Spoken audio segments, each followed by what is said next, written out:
Hi, my friends. Just try to start the class on a poetic note. Otherwise, you may feel a little monotonous that every day this guy is coming up and saying something which sometimes has no meaning at all to some of you. But I think that the lessons that I give are highly valuable to those who are seriously trying to learn English. So once again, today I am present. Sorry. Once again, today I'm present before you with yet another lesson. And I think that if you are a serious student of the English language, you must be agog to watch the video. And I once again request you, as I do every day, this is a kind of ritualistic request. Please watch the video full screen so that you can understand what is written on the whiteboard. And if you do not watch it full screen, it will be difficult for you to make out these words which are on the whiteboard, because the whiteboard is not very spacious, and 10 sentences here and 10 here had to be accommodated here in the small space. So it was a difficult task indeed for the writer. I have not written this. Seeing this handwriting, you can understand that it is not written by me, but by somebody else. If I myself wrote these words here on the whiteboard, then perhaps I would not be able to complete writing the words because of the narrow space of the whiteboard. All right. Without talking much about this and that, let us get directly into today's lesson. So please pay full attention to the whiteboard. Each one I will read out and I will explain to you so that you understand what is the lesson all about. Just like the previous video. The previous video, if you have watched the previous video, you have already come to know that now we are learning how to speak correct English, how to write correct English. And this is necessary not only for speaking and writing, but also for our examinations, that is competitive examinations. Those of us who are trying to get a good job, get a very lucrative job, then of course, we appear at different competitive examinations, and in the competitive examinations, you will see there are questions of this sort. If you read this, if you know this properly, then it will not be a difficult task for you at all to answer those questions. Okay, number one, these are the incorrect ones. On this side, these are the incorrect sentences, and on this side, there are the correct sentences, corrected versions of these sentences. Okay, so look at number one. Translate the passage in English. Is there any mistake there? If you feel that there is any mistake, please write down in the comment box, which I shall check after the video is uploaded to YouTube. Okay? Yes, there is an error. Translate the passage in English. Herein lies the error. Prepositional error. Because you are translating something from one language into another. So the preposition to be used is into, not in. Here you see the corrected version. Translate the passage into English. When we are translating something from one language into another, we are using translate as a verb of motion, and therefore we have to use the preposition into and not simply in. Please come in the room. Come in the room is a wrong sentence. Why? Because you are calling somebody, you are telling somebody to come from outside into the room. There is a verb of motion. The person will be in motion and the media will be changed from outside into the inside. Therefore, please come into the room. All right. So I think I have been able to tell you what a verb of motion is and what sort of a preposition is used with a verb of motion. Like he dives into the river. Now he's not in the river. He's standing, and say he's standing on the bank of the river, and from there he dives into the river. So the motion, verb of motion, plus the medium is changed from the land into the water. Number two, a lame man walks with crutches. A lame man, a man who limps, who has some problem in the legs. And so this man walks lame, he limps, L-I-M-P, Limp means to walk like a lame man. So a lame man walks with crutches. Everybody knows this word, crutches. You must have seen a lot of people also walking with crutches, but with is a mistake. The correct one, look at this sentence. A lame man walks on crutches. A man who has some problem in the leg or in the legs does not walk with crutches but on crutches. So the preposition used is on. You may have seen this sentence in print even. So you must feel a little surprised to know that this is an incorrect sentence. A strict grammarian will tell you that the preposition used here is wrong, whereas just a person who is not a stickler for grammar will not bother about this. Will say that yes, it's all right. If the sense is clear, if everybody understands what you say, then the sentence is all right, and this is correct. But in fact, when you are taking an examination, if you see that with is there, please change that and write on crutches. A lame man walks on crutches. Let's move on to number 3. Number 3 is I will travel by Rajdhani Express. Rajdhani Express is the name of a train. Everyone knows that. Every Indian knows that. So I will travel by Rajdhani Express. Apparently a correct sentence. And you will not, of course, understand where the mistake is if you do not know the rules of the English grammar.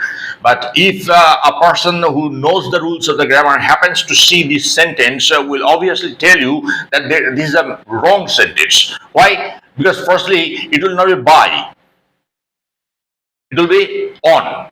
If you have watched my previous video, you know very well that if we use the name of a vehicle, say he is traveling by train, he is traveling by car, he is traveling by bus.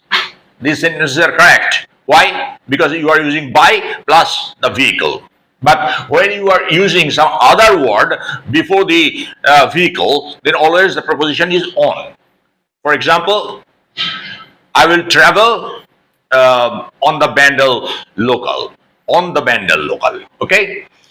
So here also it will be on, and as it is the name of a train, before that the article will have to be used. That is the definite article, the.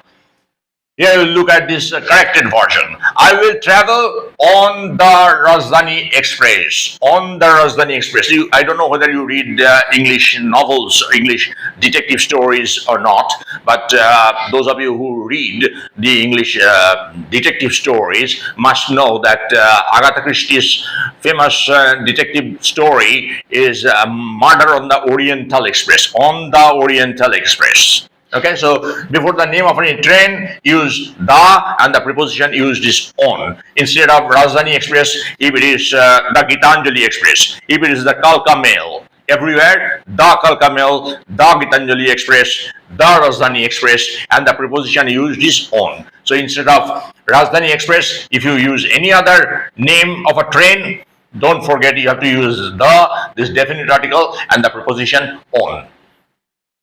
Number 4, the house needs a fresh painting. House needs a fresh painting. It seems a correct one. There is no problem with this sentence. Even to a certain extent, we understand what the writer or the speaker of this sentence means. But still, there is room for confusion. Why? Because of this article, a fresh painting. A fresh painting may mean a picture painted by somebody. For example, he has bought a new painting. He has bought a new painting, a picture, a portrait drawn by some artist. So then in that case, it is painting preceded by a or the, whatever you like. But when you mean coloring or painting the walls of the house, then do not use this article. Here, look at the corrected version. The house needs fresh painting. The house needs fresh painting, not a fresh painting. If you say the house needs a fresh painting, people may think perhaps the owner of the house is thinking of decorating the walls of the house with some good paintings, maybe a piece of scenery or something of that sort. Scenery is wrong English. A piece of scenery. Before scenery, do not use any article. Do not say a scenery, but a piece of scenery. So here we don't mean a piece of scenery. Here we mean the painting of the walls of the house. So the house needs fresh painting. Number 5, I need a soap. I have sweated a lot. It's summer and it is a scorcher. A scorching heat is there, and so I'm sweating. Now I need to have a shower, and for that I'm asking the host of the house to give me a soap. Please give me a soap. The man understands, or the lady understands what I mean, and she gives me what I want. But in fact, if the owner of the house is a strict grammarian, he will chuckle at my English. Why? Because soap is an uncountable noun. As soap is an uncountable noun, you cannot use the article a before soap. Always remember, before an uncountable noun, do not use any a or n. It's always, I need soap. Now, if you want to quantify soap, that I need 2 soaps, then what should I say? Do I need 2 soaps? Please give me 2 soaps. No, soap cannot be pluralized, and so a or 2 cannot be used there. Then what? How I can express my thought? Yes, look, I need a cake of soap. I need a cake of soap. A cake of soap. If I want to quantify soap, I have to use a cake of soap, or I need 2 cakes of soap. Instead of cake, you may use bar, B-A-R. I need a bar of soap. All right. Is it clear to you? My dear friends, I'm not going to repeat once again because it will consume time unnecessarily. Let's move on to the next one. If you have any problem, if you feel that there is some difficulty understanding any part of this lesson, please write down in the comment box, and I shall be glad to answer or to address your question individually. Number 6, you should complain against the company.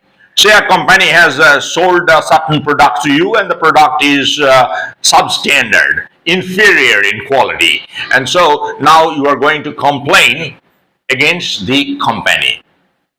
Here, is it correct? If this sentence is correct, why is it written here? It should have not been written here, because these sentences are all incorrect.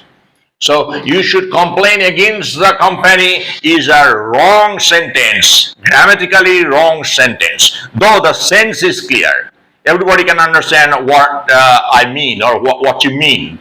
But still, if a person who knows English happens to hear you speaking this kind of a sentence, I think they will simply tell you that please not speak wrong English if they are known to you. Otherwise, they will simply pass by. So, complain is not followed by the preposition against. Complain is followed by the preposition about. You should complain about the company, not against the company.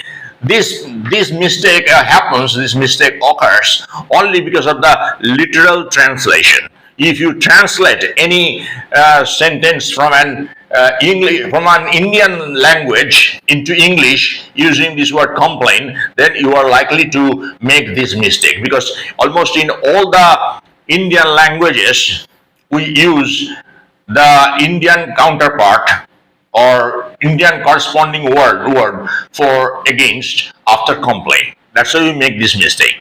So the correct one is you should complain about the company. Number 7, next. Where will you get down from the bus? You are traveling by bus, there is somebody near the gate, and now you want to, you see your say it's your destination. Now you have to get down from the bus. So you are asking, will you get down from the bus at the next stop? Often, I myself have heard this kind of a sentence used in and around the place where I inhabit.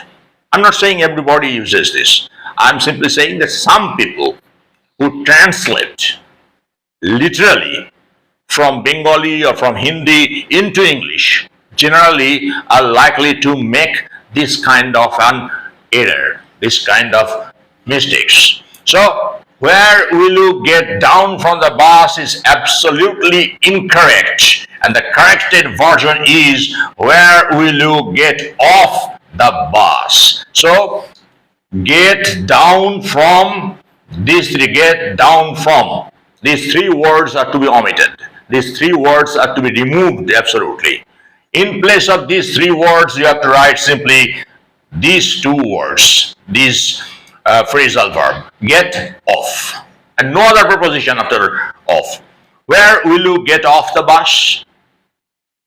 Okay, you are traveling by train in the same way, you should use this same phrasal verb. I will get off at the next station. Where will you get off, dear? I will get off at, say, Sonarpur. Or I will get off at Shialda. Everybody will get off at Shialda or at Howrah. So, get off is to be used in this sense, not get down. Move on to the next one. Number 8. My brother is good in English. What is the error here? What is the mistake? Is there any mistake at all? Do you notice any mistake? If you have already noticed some mistake, please write down in the comment box. I shall be glad to see your sentences. If you have written correct one, it's all right. If you have not written the correct one, I shall correct that and let you know what mistake is there in that sentence. So, my brother is good. This much is okay. My brother is good. No fault at all. No mistake at all. In English. So the mistake lies here. In should be replaced. In is the wrong preposition used. So the correct preposition is, my brother is good at English. You can't be good in any language. You can be good at any language. I'm not so good at French. I'm not so good at French. And if you talk of mathematics, I'm really very, very bad at mathematics. So good or bad, whichever word you use, remember, it must be followed by at before any subject. So, he is very good at anything, at, say, he is very good at accountancy. He is very good at accountancy. Or, she is very good at geography. At, good at, plus the subject. Bad at, plus the subject. This is the rule. Remember that. Well, next, number 9. He is in the committee. He is in the committee. Do you have any confusion? Do you understand this sentence completely? If you understand this sentence completely, my question is, why is this sentence written here under incorrect? As it is written here, it has obviously, definitely, some mistake. And what is that mistake? I think you have identified by now the mistake. In is the wrong preposition used. Before committee, always use on. Look here. He is on the committee. You don't need to worry. Your father is on the managing committee.